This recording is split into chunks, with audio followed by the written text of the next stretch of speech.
Isorage igelezo kungalawulekiko yehlela emlambo seduze. Iphunga lakhona alibekezeleleki. Kanti emamitheni alikhulu kusuka ephungeneli kunabantwana besikolo impilo yabo esengozini. We don't know how many reports went to the health department where kids will complain about headaches, stomach aches because of the stench and because of them walking over this sewer. Intshijilo zebhoduluko zikatelela abaholi bomphakathi ukuthi bavulele uMasipalada icala gazi plant yesorage sekumnyakanyaka ingasebenzi. Coordinates and a made a case against them according to the National Water Act that they are polluting the river and they're not reporting the pollution and they're not the remedial action has not been taken. They were not fixing whatever they'd done. So that was the issue with that, and we made cases there trying to get them to get the thing sorted. In the interim, what has happened, the Green Scorpions got the case 6 months later because they tried to hide the case away. uMasipalada uyavuma bona sekumnyaka kungekho kwenziwako usola ubulelisi ngokona kwangabomu kwemakhiwo yomphakathi.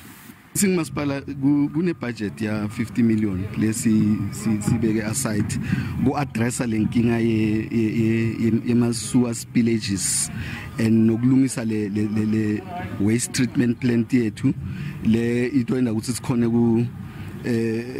ukuvala wonke lama spillages la gcwele lapha.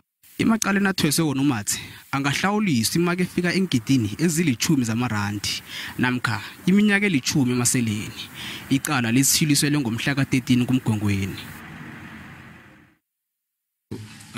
Nasiraga nendaba zamakhotho icala lokubulawa komdlali webhola uSenzimiwa lithilisele kusasa. Lokhu kuza ngemva kokubana amagcwetho womsolwa wesihlanu uSphiwe Nkani Ntuli atshele ikhotho bona akhenga akwazi ukuthindana nokukhulumisana ngaphambi kokuthoma kwecala. Uadvocate uZandile Mshololo uthi umbuso ukhuphe ilwazi elitsha emvekeni ezimbili ezidlulileko. Undulu ngomunye wabasolwa abaqalene necala lokubulawa kuka-captain wesichema sebafana ngenyanga kaSewula 2014. Umeyi wawadunyuzwa emzini kanina wentombakhe uKelly Khumalo eFalls Loras ekuruleni. Kelinye icala iPan Africanist Congress isekela ngokupheleleko umfundi weWalter Sisulu University uSibongile Mani. Ihlangano le ikholelwa ukuthi uMani uyagadangelwa ngemva kokubana ikhotho imgwebe iminyaka emihlanu ngokudla imali engangenkulungwane ezimakhulu abunane zamaranda.